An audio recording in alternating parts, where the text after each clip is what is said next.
原来护山竟有通往九幽炼狱的入口。油盐来到护国，是想释放魔将，好助他东山再起，统治修真界。你瞒我瞒得这么紧，说是一直没有恢复记忆，岂不是误了大事？我在来到人间之前，曾设法在代代相传的君王冠冕上动了些手脚。冠礼一过，我的神魂便会完整，便能承载前世的记忆。你倒是安排得好。所以你特地来此，是想彻底湮灭了油盐。可你为何也要打开九幽炼狱？油盐很难彻底消灭，为今之计，我们只能打开九幽炼狱，将其封印进去，让它再无重返三界的可能。我明白了，你想将计就计。这护国不过是人间一个小国，这里的山脉缘何这般有能耐？护国在千百年前，又被称为凤山。这里是凤山一族的发源地。凤山的仙人在镇压了油盐之后，便将能够开山的钥匙融入了护国帝王的血骨之中。你如今不过是肉体凡胎，怎么跟油盐斗？那都是后话。既然油盐想住南咽喉城市，那我们便可以通过南咽喉将油盐引出来。我已经派陈汤和念九去查了，南咽喉的地牢里有许多童男童女的尸骨，而四贤贵人之死亦是油盐所为。南咽喉为了做皇帝，制造了运河大乱，制造了旱灾，他还滥杀无辜，如今一无所获，还死了女儿，被你停职赋闲在家，估计马上就要憋不住了。再给他一个缺口，他的野心便会倾泻而出。这个缺口，我来帮你打开。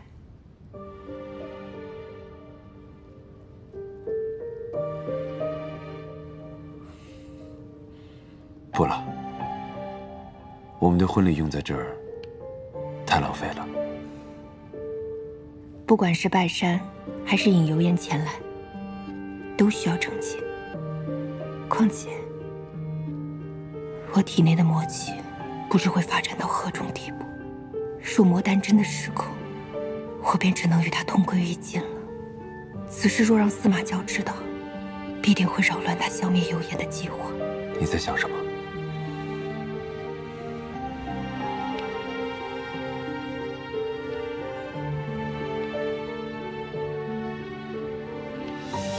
我在想，我等这一刻真的等太久了，我不想等了。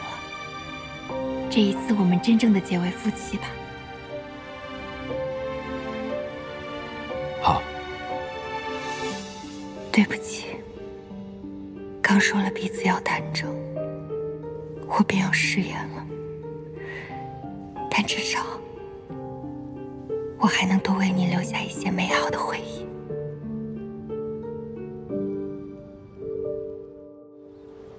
朝廷将开放粮仓，救济各地方平民。各地方郡亦需轻徭薄赋，休养生息，以防其他灾害席卷。郡国被灾甚者，勿出今年租税。陛下圣明。令册封晏夫人廖氏为皇后，钦此。立一个罪人为后。陛下。三思啊！司贤贵人之死，晏夫人嫌疑还没完全洗脱，怎能立她为后？是啊，陛下三思啊！司贤贵人之死的真凶，古已查清，并不是晏夫人。待拜山礼后，孤会给诸位一个真相。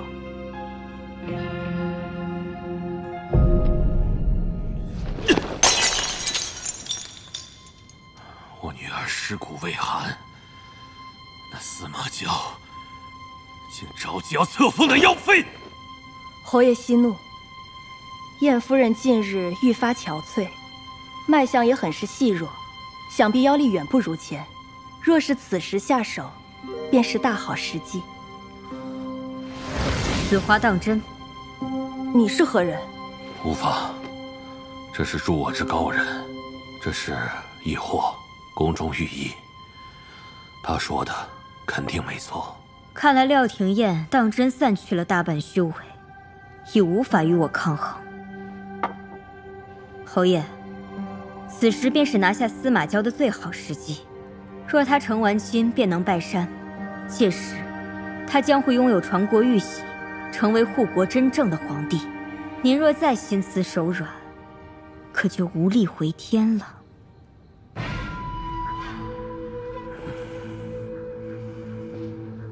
司马交，你如此混用武道，就不要怪我不给面子了。高人，还请高人助我一臂之力。侯爷放心，届时你只管去夺你的至尊之位，我定会助你成事。事成之后，还望侯爷借玉玺一用。陛下，南燕侯和他身边的妖女都信了燕夫人修为受损的话，一切都按您的计划进行。如此，就等大婚后的拜山大典了。女士，女士，能听到我说话吗？女士。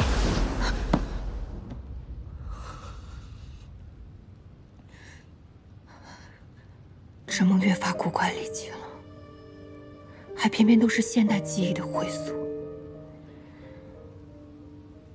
这一切都始于我以血滋养灵火的那一天。难道等我彻底压制魔丹那日，我不仅会死，连神魂也会彻底离开这个世界吗？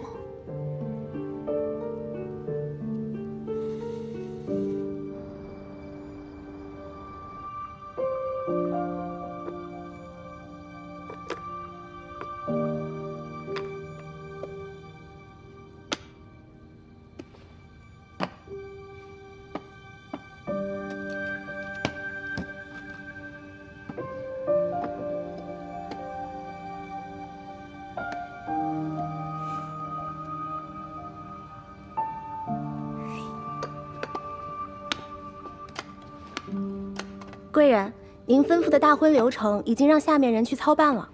好，婚礼就是要热热闹闹才有趣一些。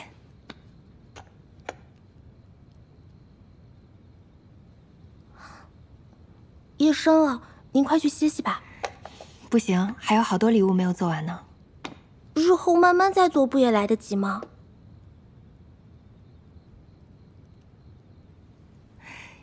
你先去休息吧，不用管我。是。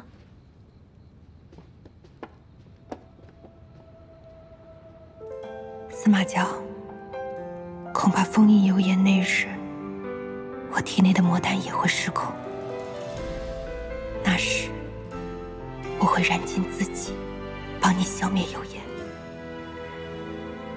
在我消失前，我定要多留下一些纪念，让日后的你少一些孤独。几时流光手来锦绣万千，顷刻间化成爱与之间。当阡陌一念善恶明辨，多少灵魂遁入无垠荒野。风一脉，灵火相牵，不见天明，偏与你缠绵。最爱万丈，如大雨滂沱天地间。风月最远，弹指间爱可以幻变。最爱无言，热波乱乱一生时光。就算这一世万劫不复，也仍要和你纠缠生生世世。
不还。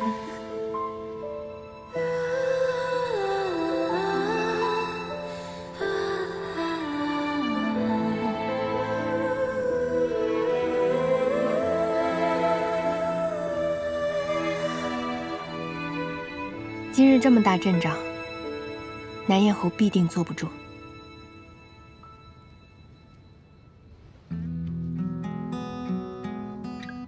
今日的婚礼，也是我一直想要给你的。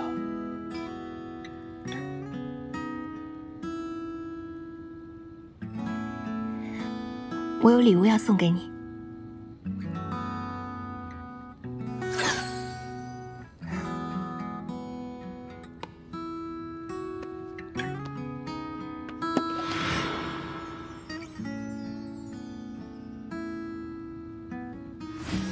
娇娇，今日必做之事是交换戒指。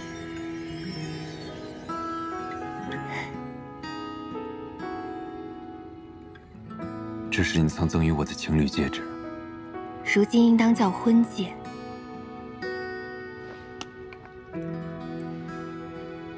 在我们那里，婚戒寓意着两人成双成对，永远在一起。即使死亡，也不能让两个人分开。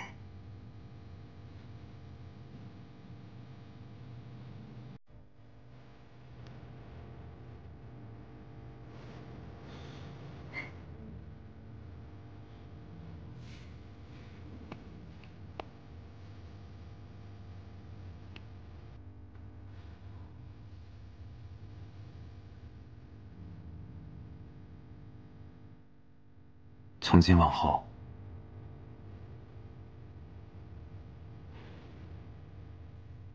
我们生生世世会在一起。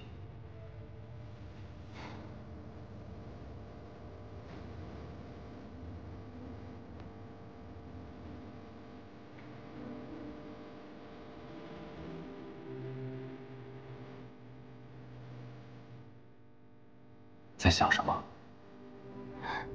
我在想，春宵苦短，不如纵欢。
血雾阵，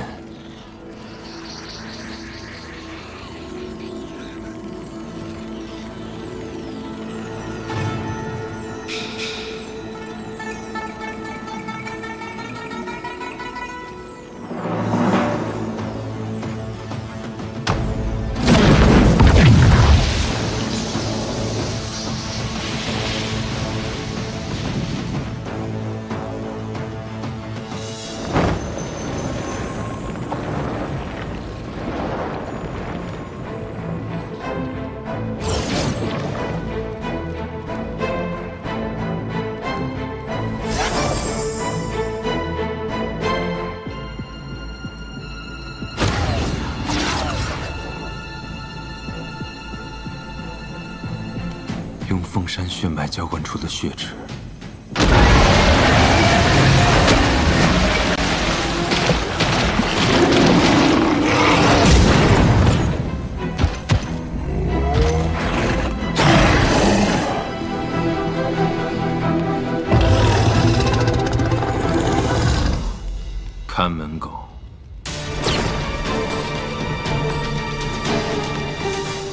要答应我，不要撕裂了伤口，也不要磕着碰着，我会心疼的。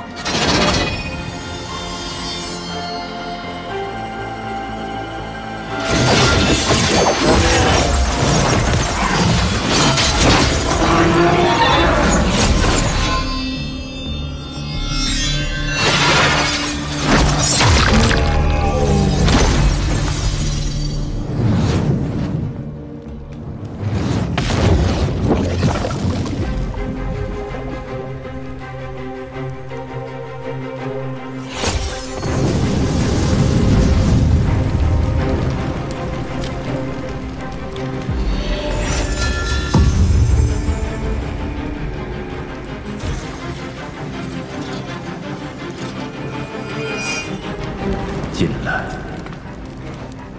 你是何人？娇儿，来，我会告诉你答案。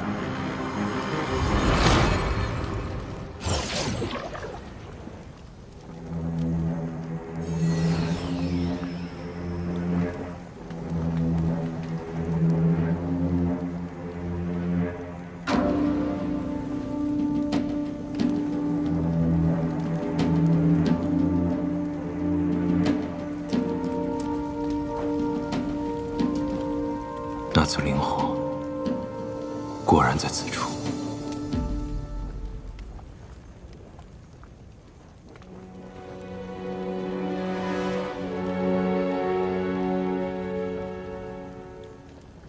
我的娇儿，你终于来了。你是司马氏，我一直在等你。原来你没有死在白鹿崖大火中。看来娥儿还是听了我的话，将灵火与你相融了。你能坚持下来，我很欣慰。我带你出去。不用白费力气了，我在这儿等你，也不是为了要出去。我这残破的身体，也不可能再出去了。我在这儿苟延残喘的等你，就是为了告诉你当年的真相。飞升诅咒令司马氏人丁愈发凋零，流着珍贵血液的我们，从统领者日渐沦为八大宫的工具。到了我这一代，已全然失去了自由。八大宫为了诞下更为纯粹的凤山血脉供养灵火，逼迫我与你母亲结成夫妻。不久之后，娇儿你便带着最为纯粹的凤山返祖血脉降生于世。看到如此纯粹的血脉，八大宫贪婪愈盛，得寸进尺，想让我们诞下更多血脉，遂将我与你母亲封印在白鹿崖。司马一族应寸步不移守护灵火，还请师祖潜心安于白鹿崖中。这和将我们当作囚徒有何区别？你们眼里还有我们这些师祖吗？我本想和凤山灵火融合，以便获得那强大的力量，来终结八大宫的阴谋。然而灵火威力强大，我承受不了那么巨大的痛苦，有一段时间陷入了疯狂。最终，我只能放弃。如此痛苦，你却依旧选择让我来融合灵火。那真的是迫不得已呀！你有着罕见而纯粹的凤山返祖血脉，定能承受灵火，成为破解飞升诅咒的第一人。但融合的过程中，我们便发现，你血脉太过纯正，需以更强盛的灵火与你融合，否则灵火会在融合过程中被你的至纯血脉吞噬干净。后来，我便和司马一族的族人共同做了个决定：若我们死得其所，能让娇儿成功将灵火融合，那八大宫便再不敢进犯我司马一族。没错，我们愿意为娇儿融合灵火。我也愿意，我也愿意。司马一族不愿再任人宰割，满足八大宫的贪欲，于是决定共同以血养火，养成那足够强大、能够被你融合之火。然而，血祭一旦开始，我们便发现那灵火仿佛无底洞，100余位族人前赴后继，血祭身亡，却无一人放弃。最终，我们族人用尽了全部的血脉，终养成这世间最强盛的灵火。牺牲全族人的性命，让一个孩童背负如此沉重的命运，该说你们是可怜还是可恨？如若让我们重新选择一次，我们依然会走这条道路。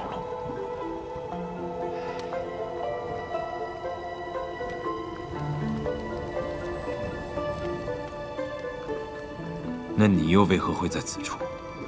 我怕八大宫发现了我们的计划，我便装疯放火，让他们以为我是发疯放火，杀了所有族人。而为你融合灵火的最后一步，便是需要你母亲为你炼化灵火。我本以为我们的计划便会在这一刻结束。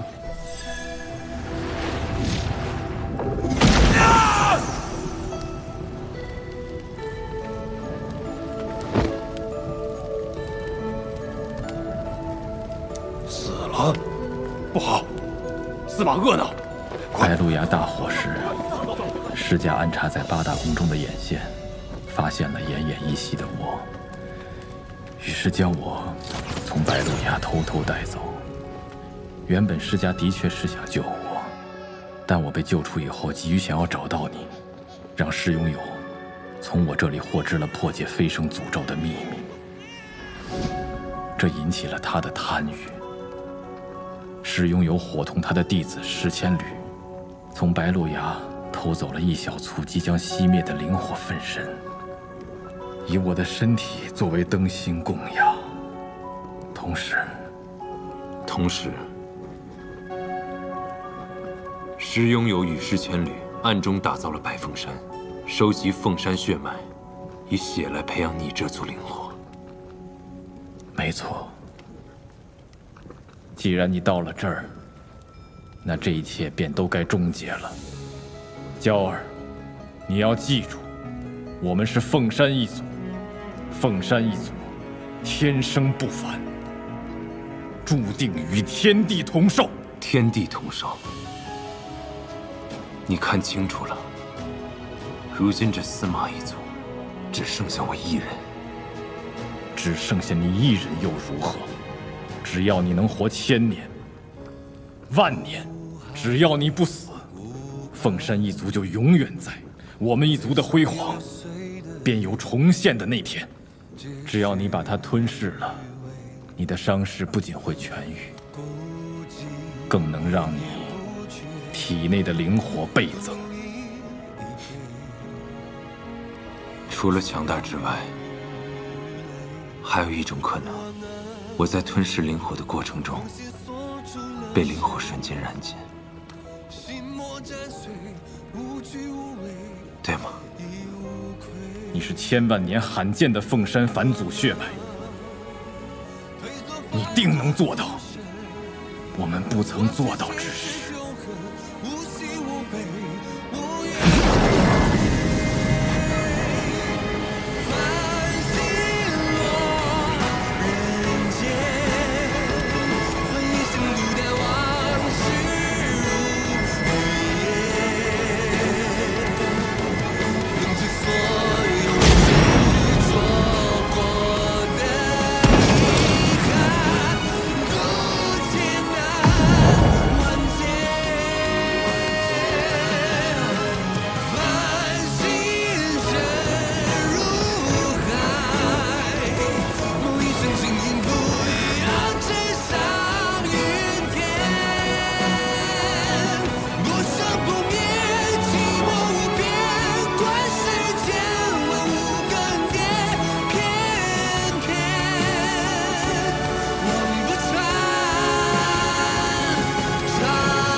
太尉山出事了。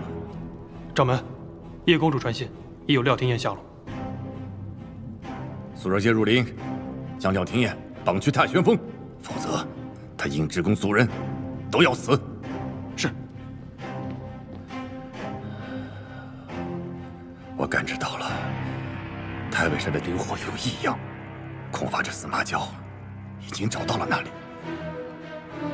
我先行去查看，你速速通知各国公主前往太玄峰布阵。一旦这司马娇现身于太尉山，我便会利用廖廷彦将他引去太玄峰。到时候，我们各国公主合力将他擒获。是。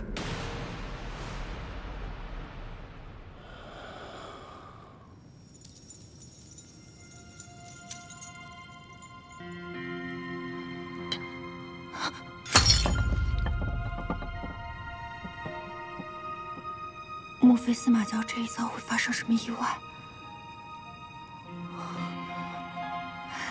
呸！哪有自己筑自己道侣的？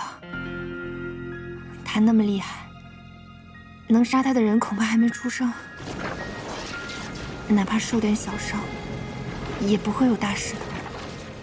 要是刘光静还在就好了，也能让娇娇给我报个平安。朱灵，念九。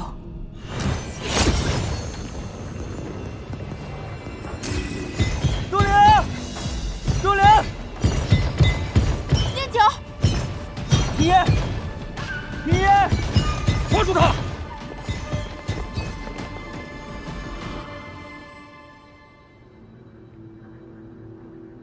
叶公主，没想到这么快我们又见面了。你究竟是怎么找到我的？这仙界，只有我认得你的极寒痕迹。近日你修为大涨，那痕迹也越来越清晰。那我还得谢谢你，现在才来抓我。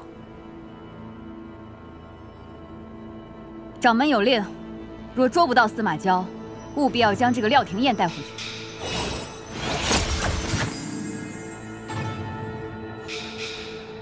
廷烨，找死！叶公主，你究竟站在哪一边？你一个小小的弟子也敢质疑我？是掌门是让你们监视我，但没有让你们命令我。我做什么决定，无需向你们解释。还是快办正事。带走。走。你们放开他！廷烨，放我出去！朱灵，你快放了廷烨！朱灵！啊！我的灵火！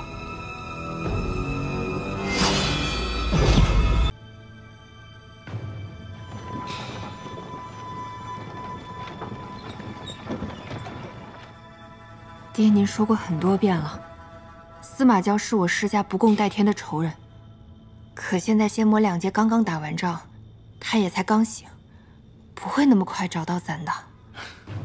在太尉山，你失去了记忆，你根本就不知道司马娇的手段有多么的卑鄙。他为了牢具先父八主之位，以莫须有的罪名，将忤逆他的人赶尽杀绝。想当年，我们施家也拥有着不输于司马一族的能力，被他视为眼中钉、肉中刺。太尉山一战，就是他灭我施家的完美杰作，让我们施家从掌门的士族沦落到今天这个样子。况且如今魔域又在肆意的抓捕仙府之人，食其内丹。我是不得已才闭门不出，枯坐在家。爹，那司马娇再怎么厉害，您不还是在他的眼皮子底下把我救出来了吗？那是以牺牲我儿珍惜的性命作为代价的。对不起，爹，女儿说错话了。兄长以性命换回女儿一线生机，女儿自然铭记在心。还有爹，你也是，因为女儿才变成这副模样，女儿不会忘记您的养育之恩，所以这才努力赚钱，争取早日带您离开这魔域。我不用你带我离开魔域，我要你伺机杀了司马娇。但凡爹有点能力，都不用麻烦你去报仇。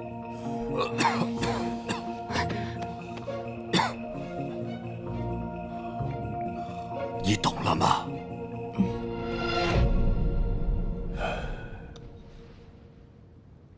把这个戴上，这个面具可以掩盖你的气息，让司马娇没那么容易可以找到你。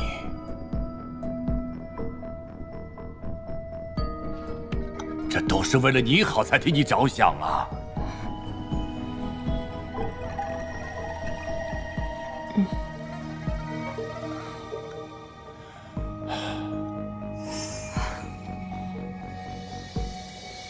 今夜月圆，正是洗髓的大好时机。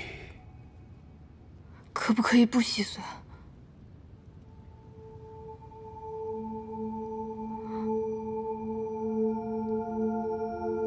可以，可以。那我们就对司马娇束手无策了。哼，燕儿，倒不如这样吧。你把爹爹也交到他的手里，也兴许他能给你留一条生路啊。女儿知道了，女儿会早点回来的。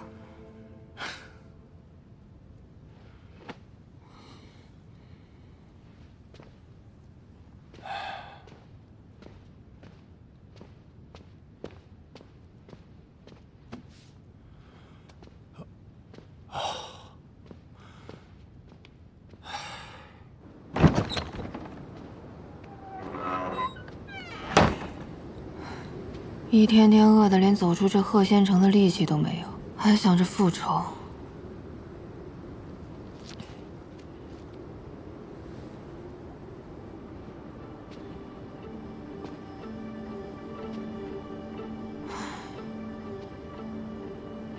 除非司马娇那个大魔头自己跑到我面前来送死，否则我才不去送人头。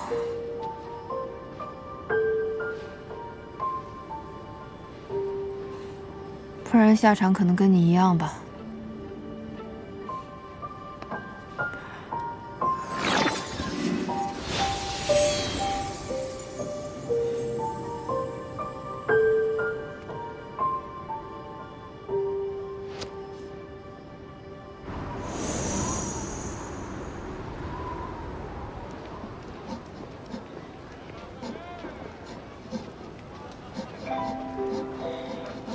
我也真够倒霉的，好好上个班，结果意外死了。穿越来吧，还穿到了这样一个环境恶劣的魔域，活得一日不如一日。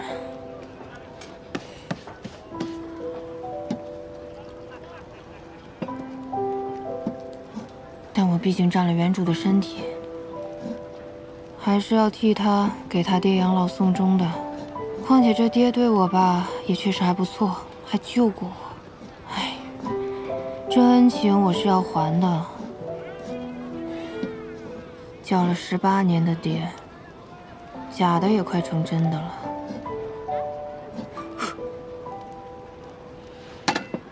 不过我真的打不过司马娇那个大魔头啊！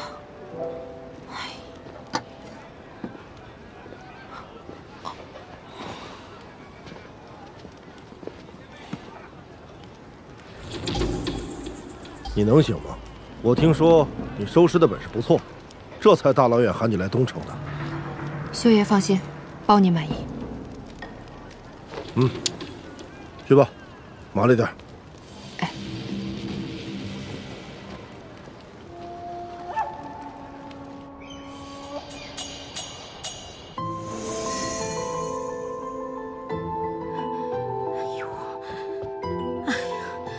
我的好红罗呀！你这平日里不惹事儿，这一惹事儿，偏偏给我弄死个惹不起的主儿。我又不是故意的。再说，谁让他色胆包天，对我动手动脚了？自己修为这么低，还想与我同修，真是晦气。杀个人是小，关键是把我这招牌砸了，这事儿可就大了。老板娘，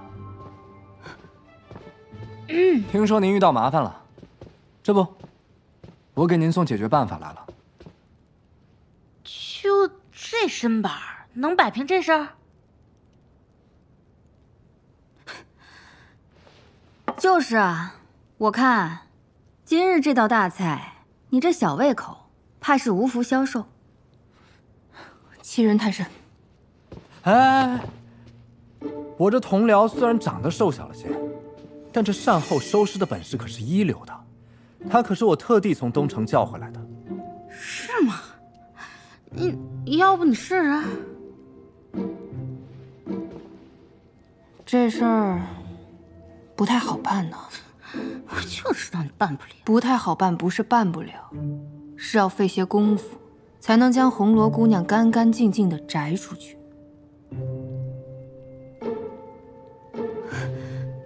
当真能将我摘得干干净净的？明人不说暗话。吃个酱。18块磨石。18块磨石，太贵了，怎么不去乞吧？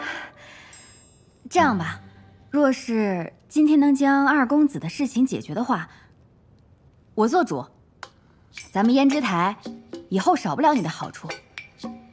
这次能不能就先便宜些？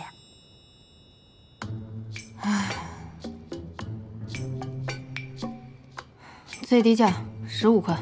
哎，行，哎，就15块磨石，但是这事儿绝对不能外传。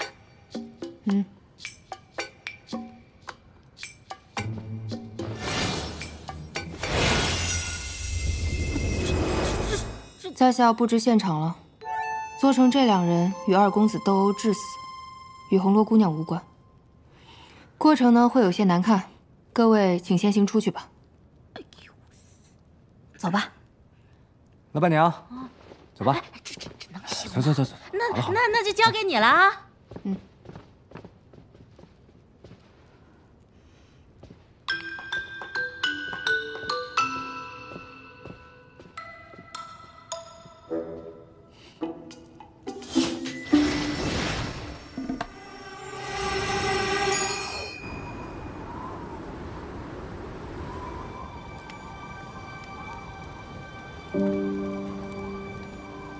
师祖，这魔域到处都是这样恶劣的环境，您先暂且忍耐一下，我们今日就在东城歇脚吧。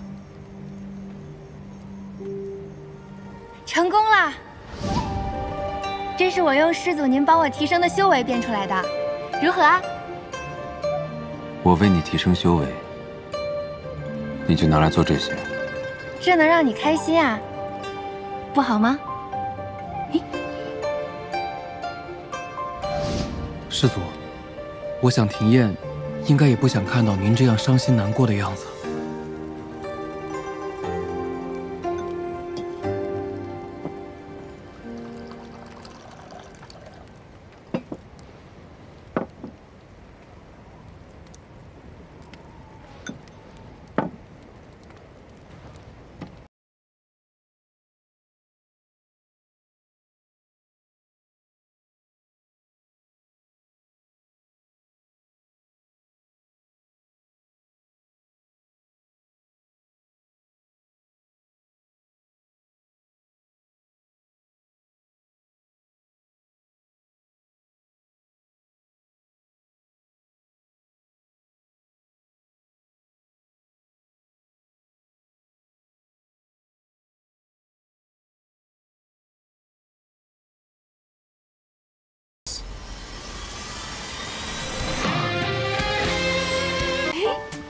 这儿不错哎，地势不高，离中心塔不近，不会有同事来串门儿。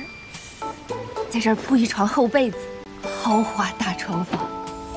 哎呀，阳光也这么充足，比我之前租的房子不知道要好多少呢。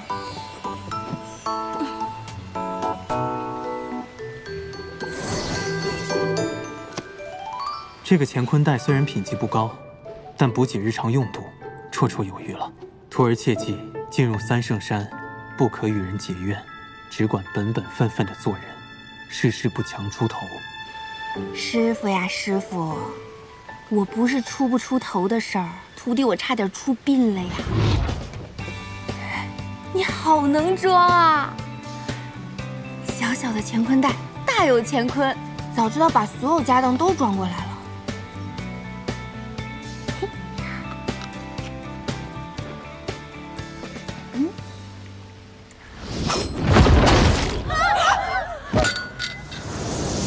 这儿还有个胆子更大的。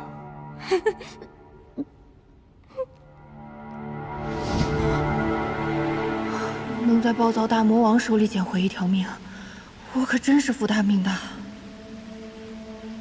我说你们魔域费这么大劲送下来的人，除了比常人修为更差，也没看出有何特别之处。这么久了还没休息，你只需知道只有他能杀了司马交。少公主有空在此处试探我，还不如想想如何利用她体内的蚀骨之毒，早日完成你我之间的约定。没想到我心心念念的度假在这儿补上了。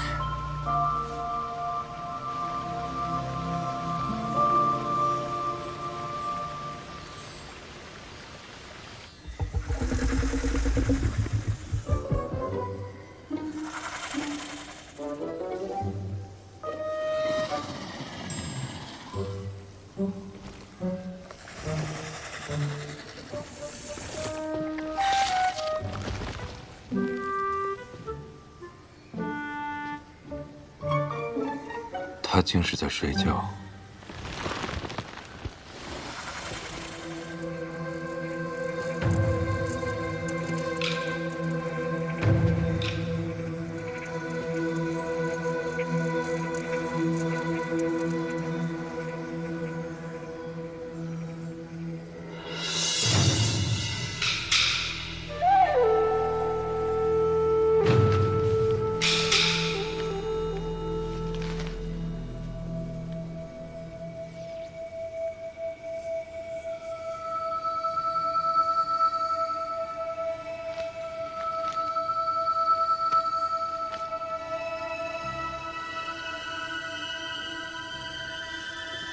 庚辰仙府如今这些没用的东西，是故意派他来激怒我，还是真的没用到这种地步？完全没发现他是个魔域的奸细。冤枉啊，祖宗！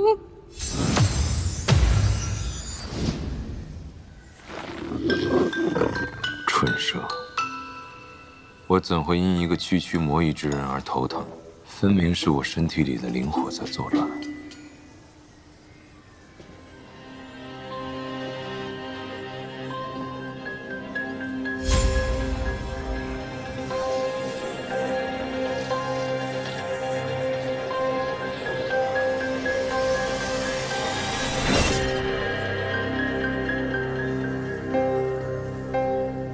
我倒要看看，他究竟要做些什么。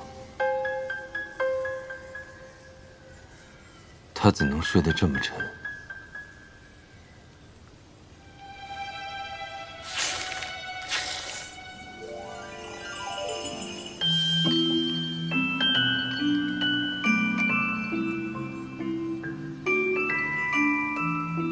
难问。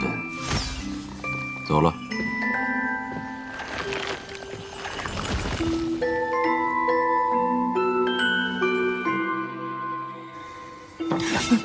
闹钟怎么没响呢？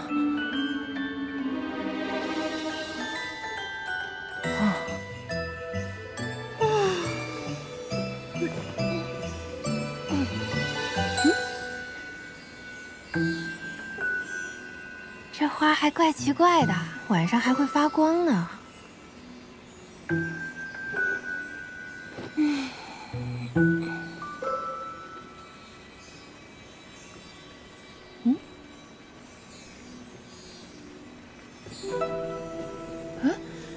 那不是前几天被师祖打飞的妹子吗？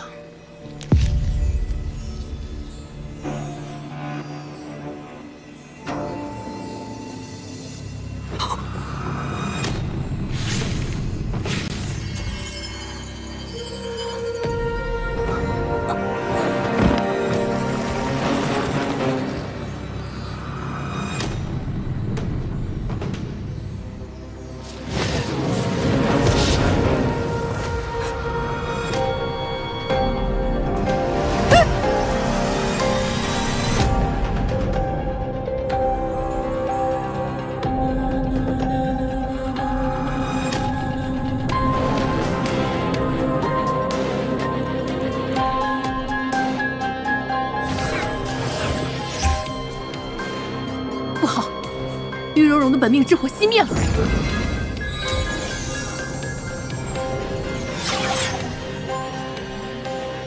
喂，还好，他的魂魄还未散去。公主，我不是嘱咐过你事事小心，怎么这就死了？我死了？我就是看到师祖那里种了好多花，我想摘一朵，然后就到了这里。难道是日月幽潭？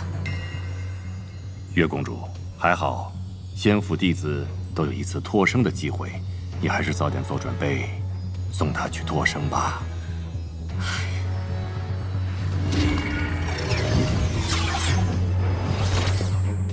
1天之内，命灯灭了2盏，师祖下手依旧如此狠绝。师祖怕是还记着昔日的恩怨，会将仇恨转嫁到弟子身上。哼哼，你以为他会在乎这些弟子吗？他心里还记着与八大宫的旧账呢。当初我们的父辈……好难受呀，我好难受。师祖，我好难受呀。师祖，师祖，把我身体里的这团火拿出来。师祖，忍一忍，把血放出来就好多了。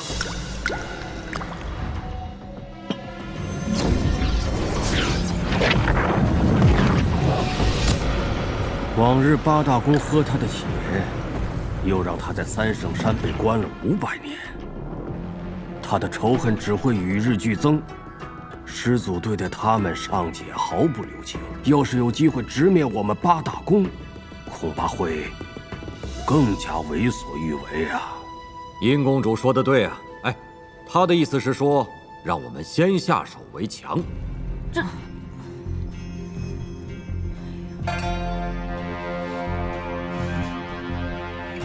师祖有灵火在身，其实力远超各位。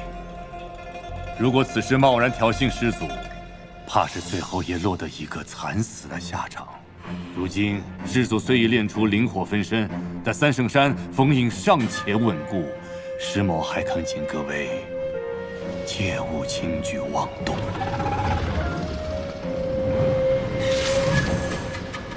你以为这些弟子为何进山？不过是受了庚辰仙府那些老东西的命令，来涂抹我的血跟命。他们都不敢进山，那个人却大摇大摆地来我这儿放松身心。等会儿，师祖，你在监视我？没有没有，我是个斜眼，我在看那边。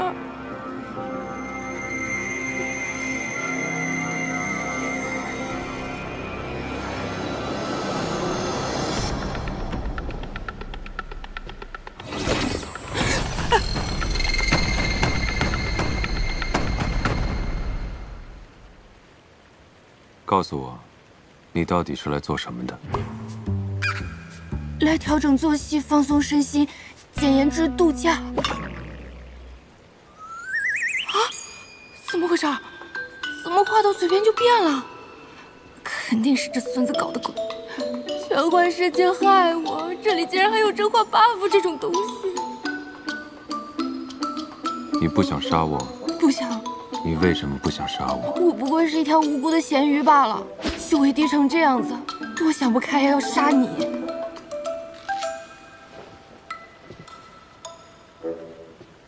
当真如此？不然呢？你是不是有什么被迫害妄想症？脑子有问题啊！我死定了，这个 buff 太害人了。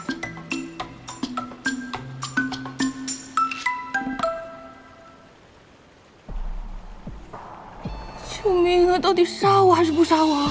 给个痛快吧！弟子不敢。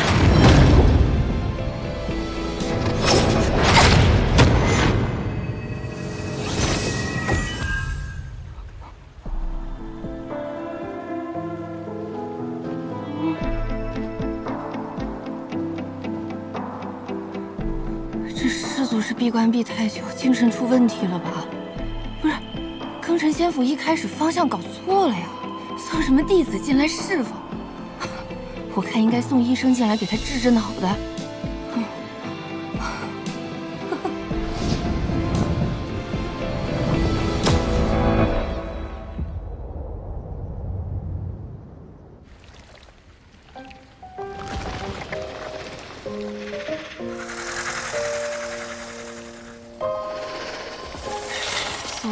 臭狗子，别舔我！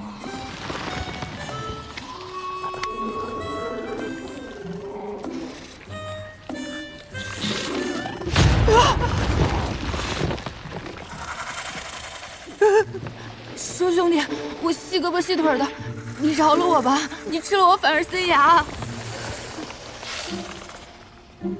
你想喝这个？早说嘛！您请哈。哦，不好意思啊，是我不太周到。其实说起来，这也算是我清谷天的特产。只要有这青灵竹在，就会源源不断的生出青灵叶来。我平常都拿它当奶茶喝，没想到你也好这口啊！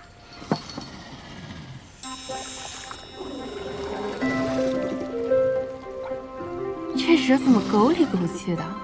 能把一条巨蛇养成忠犬，祖宗不愧是祖宗。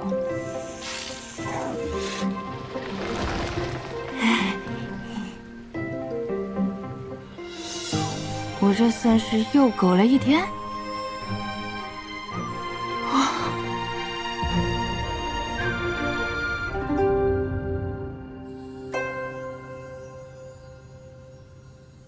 我好难受，我好难受呀！我好难受。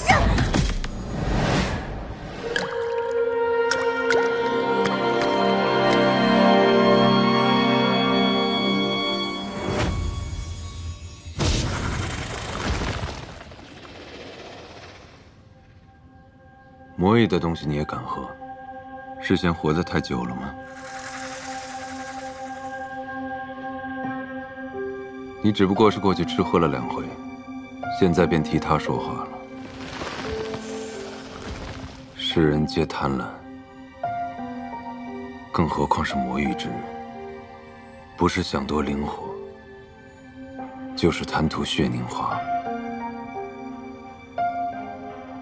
他只是比旁人更会作为罢了。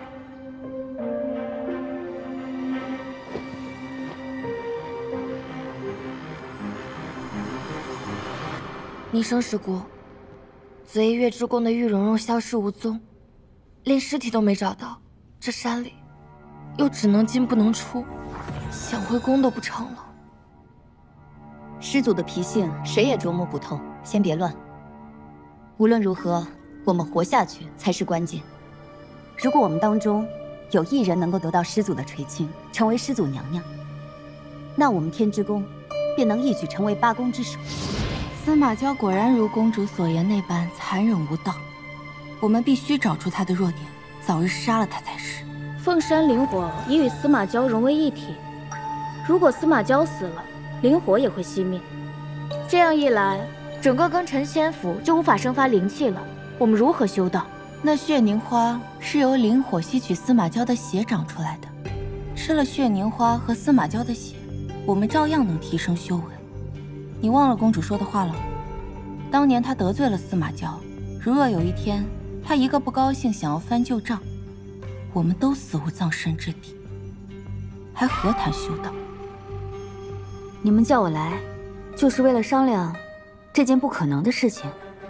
叶若灵，你别一副事不关己的样子，别忘了，你的族人还在公主手里。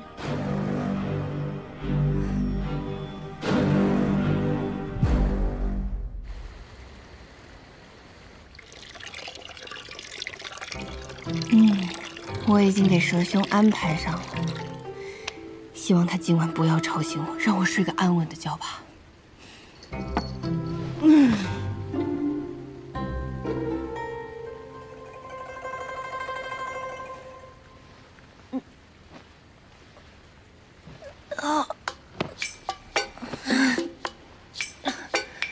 这熟悉的感觉怎么回事儿？修仙之人也会痛经吗？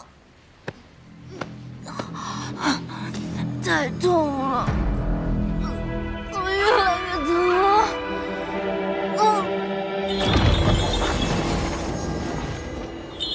明离不是说，这半生灵能牵引廖廷烟的蚀骨之毒吗？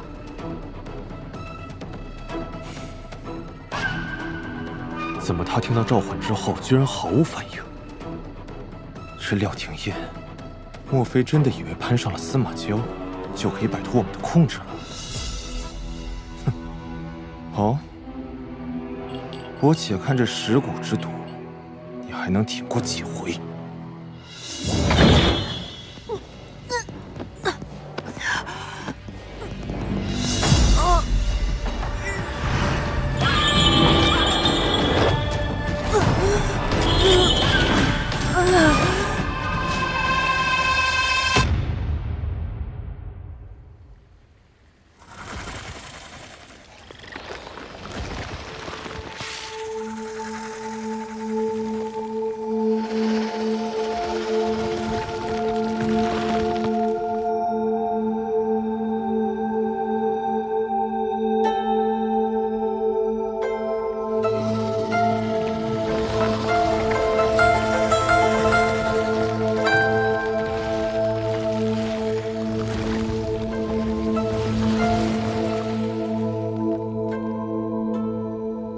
蠢蛇，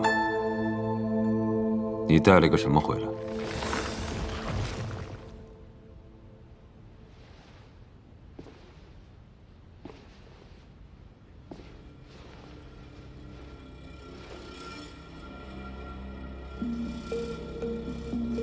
他竟然中了魔毒，你为什么想救他？你知道他是来做什么的吗？什么都不知道就把人带到我面前，你想死吗？这毒不过是魔域用来操控傀儡的小伎俩罢了。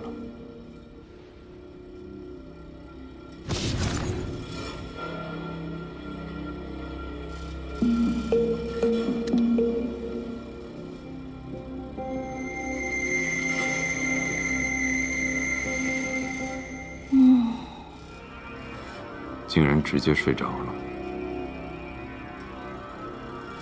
魔族千方百计送进来的，竟是这样的人。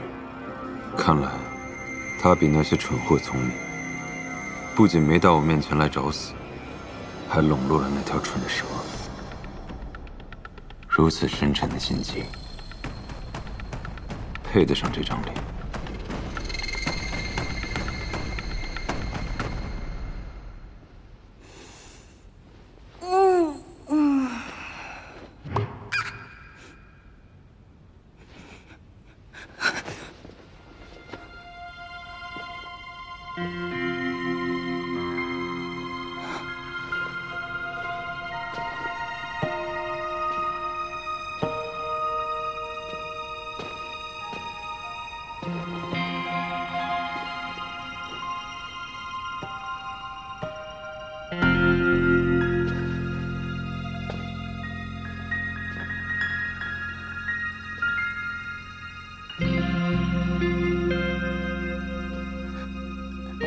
师祖，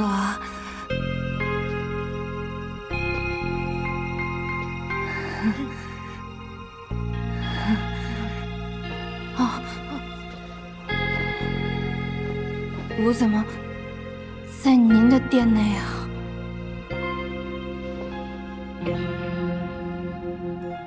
演得不错，你竟敢利用那条蠢蛇，把你带到我的中心塔上。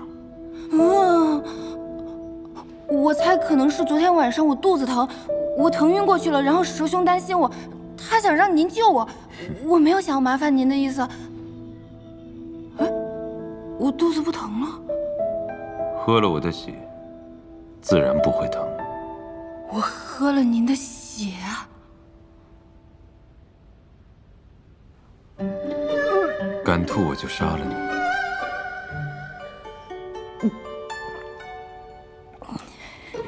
您的血还有止痛功能啊！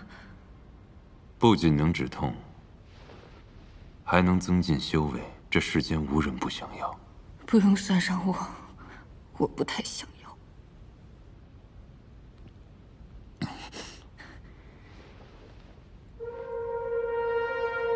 你现在的样子，让我很想立马了结了你。别！我怕脏了您的手，我。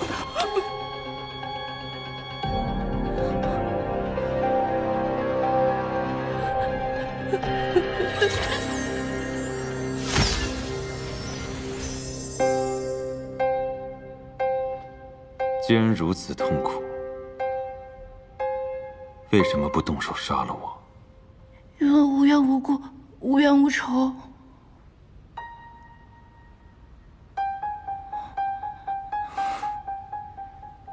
哼，在这世上杀人，不需要冤仇，更不需要缘故。比如现在。 无冤无仇，无缘无故，我就是要杀了你，你又能怎样？我不能怎么样，我也打不过你。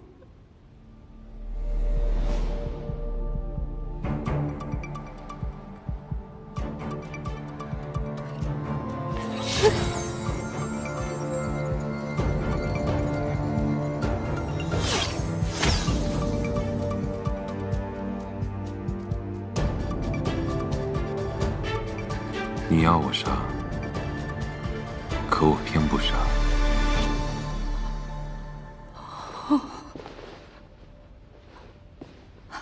日后换你来伺候。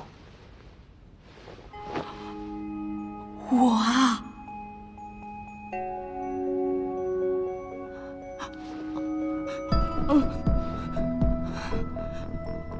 我先走了。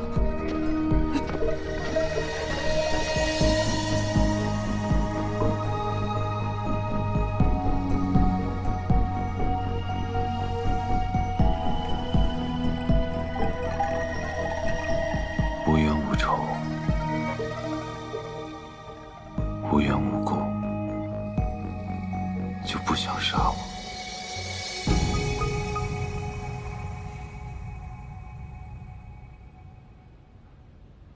庚辰仙府哪个人不惦记着我的血？要不是只有我能供养灵火，要不是灵火能滋养整个庚辰仙府。 要不是他们打不过我，我早就被分而食之了。魔域一直想毁了庚辰仙府，熄灭灵火，应该杀了我才是。怎么，他不想杀我？今天过得这么惊心动魄，我这晚上肯定又睡不好了。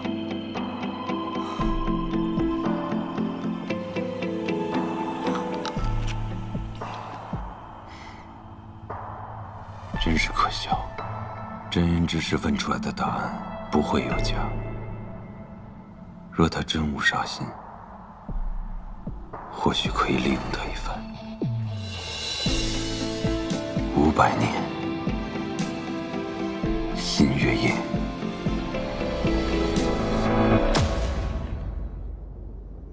师姑，我们在中心塔下日日等待，但这扇门。 从未为我们打开过，师祖他真的会见我们吗？难道你跟那些人一样浅薄？你要是害怕，你就走吧。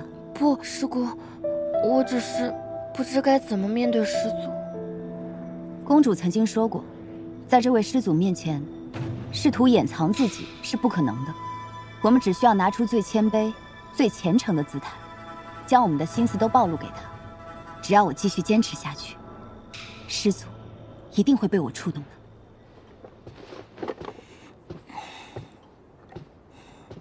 蛇兄真是好心办坏事，我还没好好休息几天呢，又要上班了。弟子前来拜见师祖，还请师祖收下弟子。真是个勇士。 竟然主动要求去面对那喜怒无常的诅咒，怪不得人家能当领头大佬，这个思想觉悟真不是盖的。我要是能跟他换换就好了。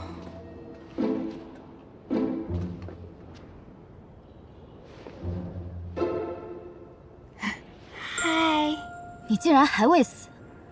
你们这些人怎么回事啊？见到我都说这话，我才不死呢！我要苟活着。你若是想要苟活，就离这里远一点。我倒是想啊。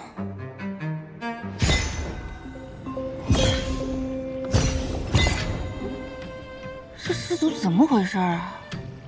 让我来上班也不给我个门禁卡，怎么进去啊？师姑，这小弟子恐怕不了解师祖的脾性，要不要提醒他？何必多管闲事？能在这么近的地方安全待着的，唯有你我二人。此人今日，怕是要死在这塔下。师祖，我来上班啦！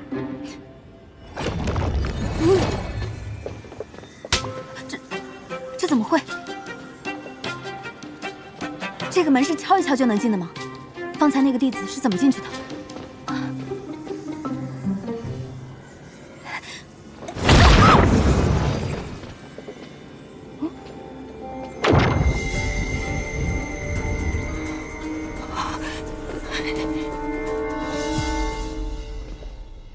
不知道师祖会让我做什么？什么东西？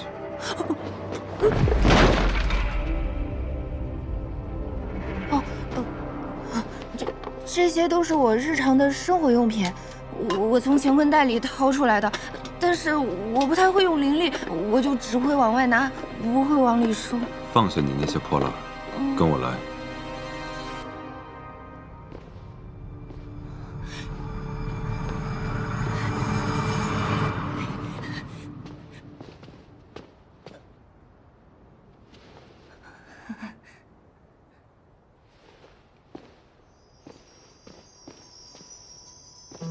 师祖，外面那个人是死了吗？你觉得呢？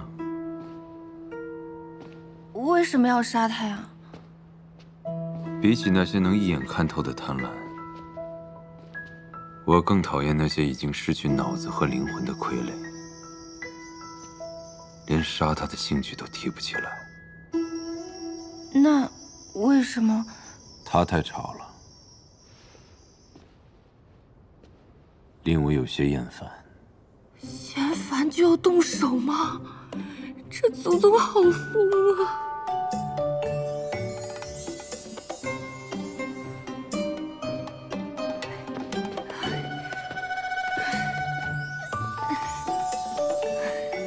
好累啊，这比挤地铁还累。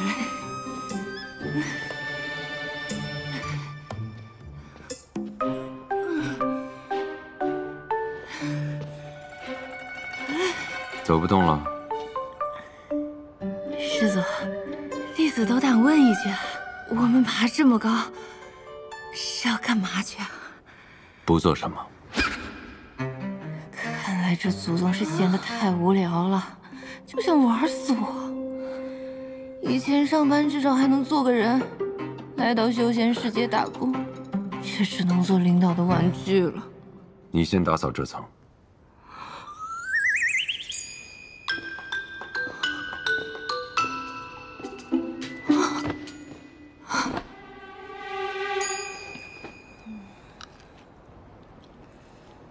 别说，这视野倒真挺不错的，就是师祖喜怒无常的，有点破坏上班体验。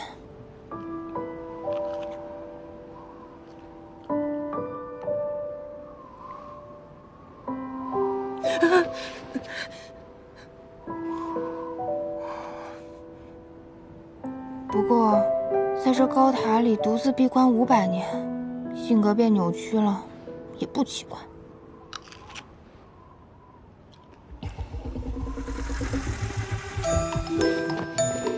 师祖，你看我多努力啊，干活呢。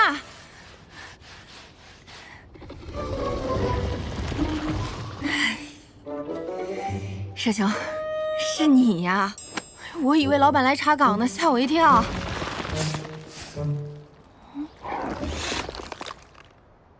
什么意思啊？你要带我去哪儿吗？还是师祖他又怎么了？刚刚就是他把我丢在这儿，也没跟我说个上下班时间啥的。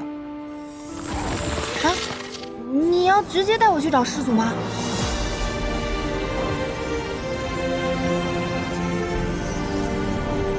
若不把他封印，定会屠灭整个邪府。灵火已与他融为一体，只要留他一命，给我们提供灵气即可。